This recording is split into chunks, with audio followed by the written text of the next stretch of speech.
আইসো আইসো মুমিন বান্দা আইসো আইসো মুমিন বান্দি গেইসে গেইসে বসরে গেইসে গেইসে না বসিলে শয়তান আইসে বসিবে বলেন গেইসে গেইসে না বসিলে শয়তান আইসা বসিবে আমার মামার মনটা বান্ধব দিলাম আপনাকে চান শয়তান বসুক বলেন তো চান না এটা যদি না চান তাহলে এই যে মাঝখানে ফাঁক রয়েছে এই যে মাঝখানে ফাঁক রয়েছে কোনো জায়গায় যেন ফাঁক না থাকে আগে এসে বসেন গায়ের সঙ্গে গাও লাগিয়ে বসা লাগবে আমার মনটা বান্ধব দিলেন আল্লাহ তাআলা বলেছে বান্দরে শুনে নাও ও বান্দরে শুনে নাও আমার দরবারটা এমন দরবার রে এই দরবার সেই দরবার যেই দরবারে বসিয়া আমার কাছে যদি আত্মনাদ করে কান্দো আমার কাছে যদি আত্মনাদ করে তুমি চাও তোমার বিপদ হইছে আমি তোমার বিপদ থেকে উদ্ধার করবো বলেন সুবহানাল্লাহ এটা সেই দরবার যে দরে বসে আমার কাছে যদি চাও মা বাবা মারা গেছে মা বাবার কবর আযাব মাফ করার জন্য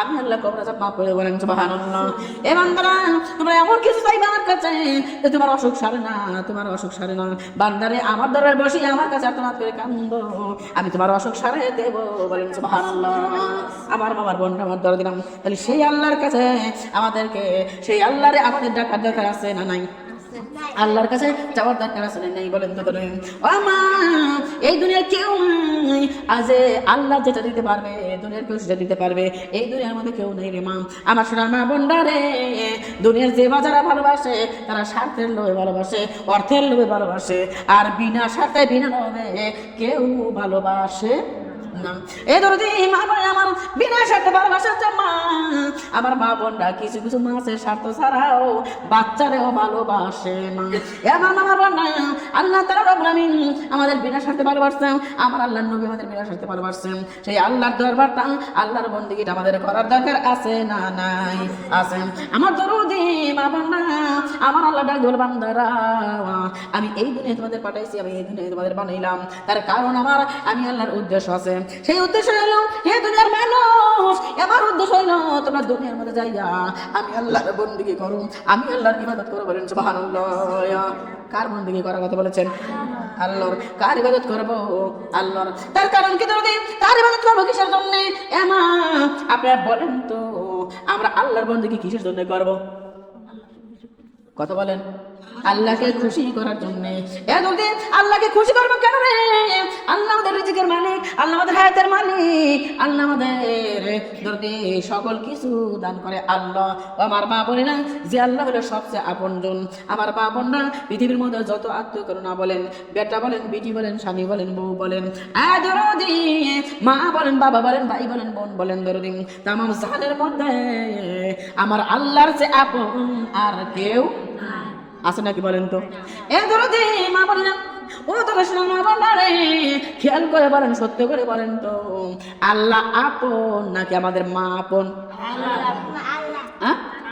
আল্লাহ আপন এমন আবার বলেন তো আল্লাহ আপন না আব্বা আপন আল্লাহ আপন আমার মা আমার বলি না আল্লাহ আপন না স্বামী আপন আল্লাহ আপন আল্লাহ আপন নাকি আমাদের বেটা বিটি আপন আমার মা বলি না আল্লাহর যেমন কেউ না এই জন্য শোনার মা বলি না আমরা সুখে থাকি দুঃখে থাকি আমরা যে কোনো মুসিবতে থাকি যত বড় বিপদে কেন না থাকে আমরা সদা সর্বদা ওই আল্লাহ রব্বুল আলামিনকে বলবো না আল্লাহর বন্দেগী আল্লাহর গোলামি করে আমাদের জীবন কাটাবো বলেন সুবহানাল্লাহ রাজি আছেন আপনারা আসলে কি রাজি আছেন বলেন তো এ দরদি মা বলে না অনেকেই কথা বলতেছে না মনে মনে মনে ভয় পাচ্ছেন আরে যদি রাজি হয়ে যায় তাহলে আল্লাহর গোলামি করে দিন কাটানো লাগবে আল্লাহর গোলামি করে যদি দিন কাটান না লস নাই বরং আল্লাহর গোলামি করে দিন কাটাইলে আপনার দুনিয়াও পরিষ্কার আখিরাতও পরিষ্কার আপনি হবেন জান্নাতের মেহমান বলেন সুবহানাল্লাহ তাহলে আল্লাহর ইবাদত করার দরকার আছে না নাই আছে এ দরদি মা বলি না আল্লাহর ইবাদত বন্দেগী করব তার কারণ মা এই দুনিয়া না দুনিয়াটা তুচ্ছ দুনিয়া এই দুনিয়া থেকে চলে যাবো একদিন দুনিয়া যেদিন দিকের থেকে হাতে চলে আসবে এই দুনিয়া থেকে কেউ আমাদের বাঁচাতে পারবে না কি বলেন তুমি পারবে না আমার মামার বন্ডা রে যে মহান সৃষ্টি করতে হায়দার মালিক মহতের মালিক তাকে ভুলে গেলে চলবে না রে মা আমি এই দুনিয়ার মধ্যে আমি মা বন্ডা দেখেন আমি ফাঁকের কথা বলবো কেন যদি আমি ফাঁকে যাবো না রে যাবো না